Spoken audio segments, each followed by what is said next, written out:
दुर्लभ विद्या। असुरों ने कच्छ को मारकर उसकी राख को मंदिरा में मिलाकर गुरु शुक्राचार्य को पिला दिया।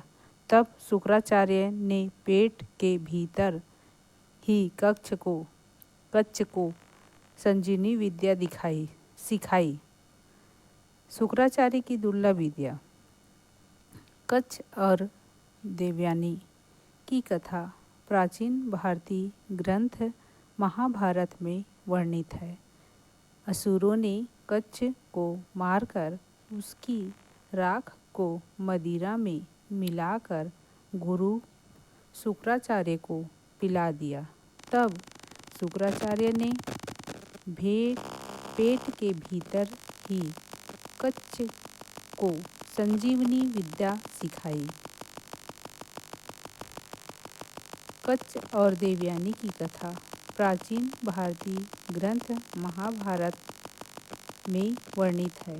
देवताओं और असुरों के बीच चल रहे युद्ध में असुरों का पलड़ा भारी था, क्योंकि उनके गुरु शुक्राचार्य के पास संजीवनी विद्या थी, जिससे वह मृत असुरों को पुनर्जीवित कर देते थे।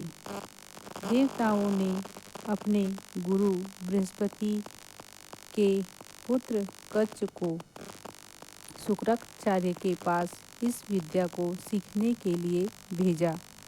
कच्छ ने शुक्राचार्य की सेवा कर उनका भरोसा जीत लिया। इसी दौरान शुक्राचार्य की पुत्री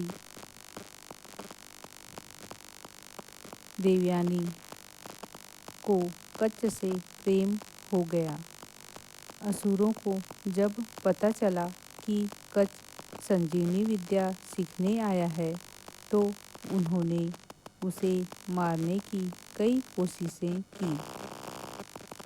एक बार तो उसे मारकर राख बना दिया और उसे मदिरा में मिलाकर अपने ही गुरु शुक्राचार्य को पिला दिया।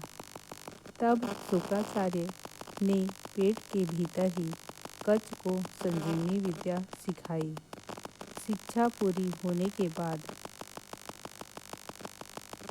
जब कच्छ देवलोक लौटने लगा, तो देवयानी ने उसके सामने विवाह का प्रस्ताव रखा।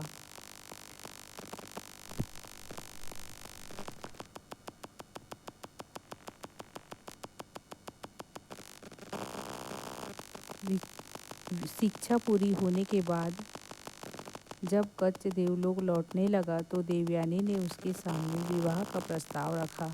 कच्छ ने इसे अस्वीकार करते हुए कहा कि चूंकि उसने शुक्राचार्य के गर्भ से नया जन्म लिया है, इसलिए वह देवयानी का भाई हुआ।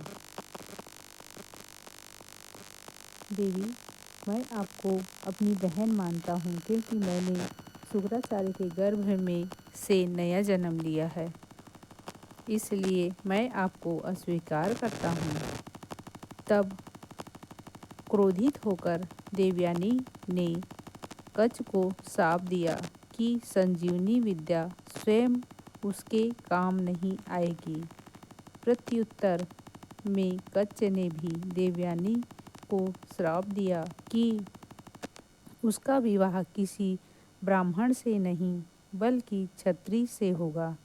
अंततः कच्छ देवलोक लौट गया और उसने वह विद्या अन्य देवताओं को सिखाई।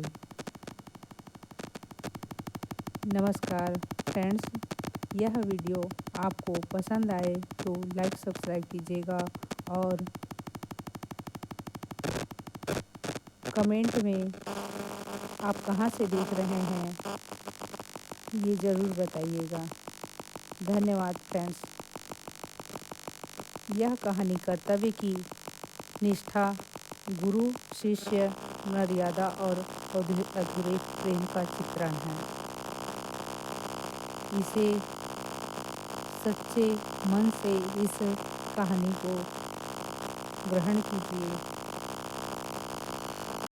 शुक्राचार्य जी ने बेलपत्र के पेड़ के नीचे बैठ करके यह तपस्या की थी और तपस्या के पश्चात उन्होंने तपस्या में महामृत्युंजय मंत्र का पाठ किया था।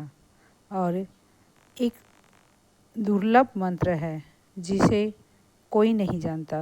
यह मंत्र है अंगम हरे पुलक भूषणम माश्रयन्ती तमालम भृंगांगनय मुकुला।